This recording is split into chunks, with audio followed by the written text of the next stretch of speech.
ಇದರ ನಡುವೆ ಕದನ ವಿರಾಮದ ಬೆನ್ನಲ್ಲೇ ಶ್ವೇತಭವನದಿಂದ ಮೊದಲ ಸುದ್ದಿಗೋಷ್ಠಿ. ಇರಾನ್ಗೆ ಕ್ಷಿಪಣಿ ಉತ್ಪಾದಿಸುವಂತಹ ಶಕ್ತಿ ಕುಂದಿದೆ. ಅಮೆರಿಕ ಹೇಳ್ತಾ ಇರುವಂತಹದ್ದು, ಕದನ ವಿರಾಮಕ್ಕೆ ಬೇಡಿಕೆ ಇಟ್ಟಿದ್ದೆ ಇರಾನೇ ಮಂಡಿ ಉರ್ತು ನಮ್ಮ ಮುಂದೆ. ದೀರ್ಘಾವಧಿ ಪರಿಹಾರಕ್ಕಾಗಿ ಮಾತುಕತೆಗೆ ಮುಂದೆ ಬಂದಿದ್ದಾರೆ. ಹೊರ್ಮುಜ್ಜನ್ನು ತೆರೆಯೋದಕ್ಕೆ ಇರಾನ್ ಒಪ್ಪಿಗೆಯನ್ನ ಕೊಟ್ಟಿದೆ ಅಂತ ಹೇಳಿ ಶ್ವೇತಭವನ ಹೇಳ್ತಾ ಇದೆ. ಮತ್ತೊಮ್ಮೆ ಹೊರ್ಮುಜ್ ಬಗ್ಗೆ ವೈಟ್ ಹೌಸ್ ಶ್ವೇತಭವನ ಉಲ್ಲೇಖಿಸ್ತಾ ಇರುವಂತಹದ್ದು. ಆದರೆ ಈಗಾಗಲೇ ಹೊರ್ಮುಜ್ಜನ್ನು ಮುಚ್ಚಿದೆ ಇರಾನ್.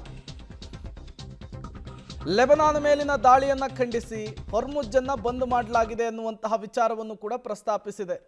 ಸದ್ಯ ಪರಿಸ್ಥಿತಿ ಎಲ್ಲ ಬೆಳವಣಿಗೆಗಳನ್ನು ನೋಡ್ತಾ ಇದ್ರೆ ಬೂದಿ ಮುಚ್ಚಿದ ಕೆಂಡದಂತಾಗಿದೆ. ಯಾವಾಗ ಅದು ಕಿಡಿಯಾಗುತ್ತೆ ಮತ್ತೆ ಜ್ವಾಲಾಗ್ನಿಯಾಗಿ ಧಗಧಗಿಸುತ್ತೋ ಗೊತ್ತಿಲ್ಲ. 2 ವಾರಗಳ ಕದನ ವಿರಾಮ ಘೋಷಣೆಯಾಗಿದೆ. ಪಾಕಿಸ್ತಾನದಲ್ಲಿ ಇದಕ್ಕೆ ವೇದಿಕೆ ಕೂಡ ಸಿದ್ಧವಾಗಿದೆ. ಅಲ್ಲಿ ನಡೆಯುವಂತಹ ಚರ್ಚೆ, ಅಲ್ಲಿ ನಡೆಯುವಂತಹ ಬಾರ್ಗೇನ್ ಈ ಯುದ್ಧದ ದಿಕ್ಕು ದೆಸೆಯನ್ನು ನಿರ್ಧರಿಸುವಂತಹ ಸಾಧ್ಯತೆ ಇದೆ. ಯುದ್ಧ ಮುಗಿದ ನಂತರ ನಾವೇ ಗೆದ್ದಿದ್ದು ಅಂಥೇಳಿ ಪ್ರತಿ ರಾಷ್ಟ್ರವೂ ಕೂಡ ಈಗ ಹೇಳಿಕೊಳ್ತಾ ಇದೆ. ಈ ಕಡೆ ಇರಾನ್, ಆ ಕಡೆ ಇಸ್ರೇಲ್, ಈ ಕಡೆ ಅಮೇರಿಕ. ನಾವು ಮಂಡಿ ಊರಿಲ್ಲ ಅನ್ನೋದನ್ನು ಕೂಡ ಸ್ಪಷ್ಟಪಡಿಸ್ತಾ ಇದ್ದಾವೆ. ಬಟ್ ತಮ್ಮ ತಮ್ಮ ಬೆನ್ನುಗಳನ್ನು ತಾವು ತಟ್ಟಿಕೊಳ್ಳುವಂತಹ ಕೆಲಸ ಆಗ್ತಾ ಇದೆ.